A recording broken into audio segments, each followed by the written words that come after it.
Avec tes moyens, tu pourrais faire quelque chose, non? Ces moyens?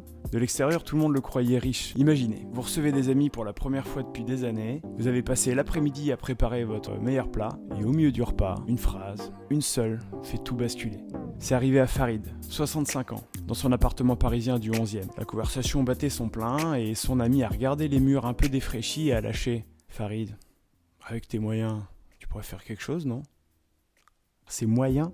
De l'extérieur, tout le monde le croyait riche. La réalité, il a une petite retraite d'ancien artisan et la honte de plus pouvoir joindre les deux bouts. Le dîner s'est terminé très vite et il les a plus jamais revus.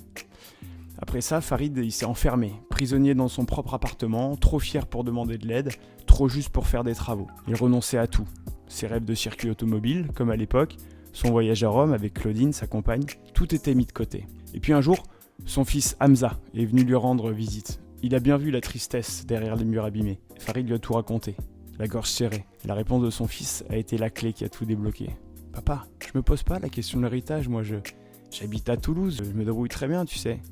L'important c'est que tu vives maintenant. Reprends tes stages de pilotage, emmène Claudine à Rome, ta vie elle est longue. Elle doit être belle. » Pour la première fois, Farid a reçu la permission de penser à lui. Il a alors découvert la vente partielle avec le contrat Prosper, vendre une petite partie de son bien, 20%, pour recevoir un capital tout en restant 100% chez soi. Et là, ça a tout changé. Les artisans sont venus, les murs ont été repeints, le parquet est changé.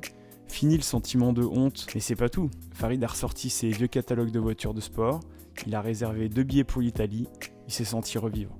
Farid a compris que son plus grand trésor, c'était pas la valeur de ses murs. C'était le droit de les remplir à nouveau de rires, de projets et de l'odeur de son fameux tagine, partagé cette fois avec fierté.